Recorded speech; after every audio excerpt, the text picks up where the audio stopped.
My wife was crying one night late at night, and I said, "What's the matter?" And she said, "Our son has autism." Frankly, I was in denial for a while, and it hit me at his 2-year birthday party, and I realized he was different. In fact, I was filming like any dad would do at a birthday party, and my hands were shaking. The arithmetic just defines it. Over 1% of our population now are individuals with autism. Children with autism become adults with autism. What happens at that point in time? At the age of 18, they pretty much fall off the cliff, and there's not a lot of programs that are out there. Early on, when he's 2, 3, 5 years old, you know the clock is ticking, and you're doing everything you can in those early years to make a big improvement. And then it's when they hit the teen years, that's when it really hits you that he may never be independent. We're getting older every day.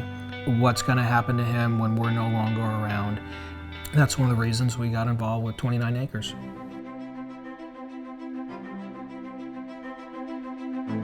"29 Acres is a future housing community where adults with autism and other neurodiverse abilities will live and be carefully supported, enabling them to lead their best lives, to lead happy lives, to lead productive lives." Our vision is to support the full spectrum of autism.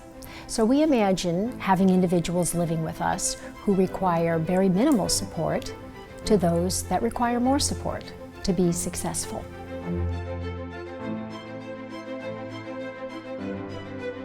I have a friend who's got a brother who's got severe autism. His quality of life is really, really low because of his severe autism, and his parents don't really know what to do. What I see as the potential of 29 Acres is they can provide an environment that's safe, and kids like this boy could potentially become verbal. The social interaction, like, you don't just learn to talk.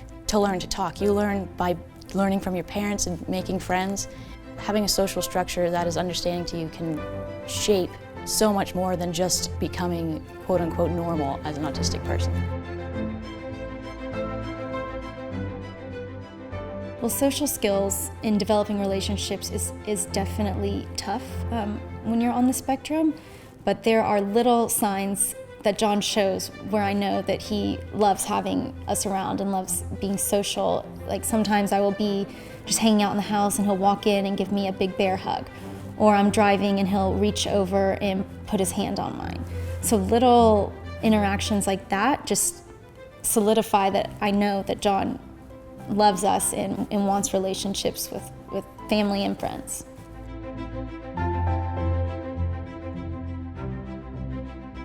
One of the things that we're really looking at in 29 Acres is having a transition program to get individuals that are coming out of high school and moving them through a program that's going to prepare them in employment, in further higher education opportunities. It's a life skills curriculum, self-advocacy, interpersonal relations, nutrition, personal finance, courses that are designed to assist these individuals and gain some of those skills in the classroom that's going to apply to their daily life. We want to nurture the spirit of our local communities and connect our residents to jobs, to their friends, to their houses of worship in those very communities. At 29 Acres, we want to improve outcomes, and we also need to do our part to help advance best practices in the adult autism space. And we can help do that by collaborating with other thought leaders like UNT, TWU, UT Southwestern, and First Place, Arizona.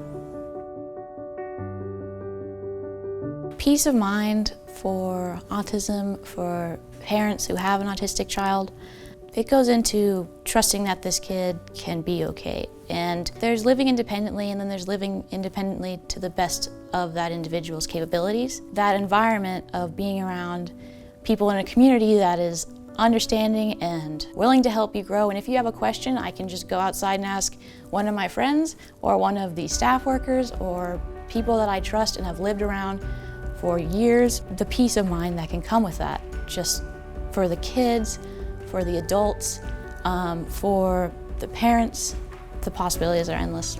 The only mistake that we can make that would be not fixable would be to do nothing.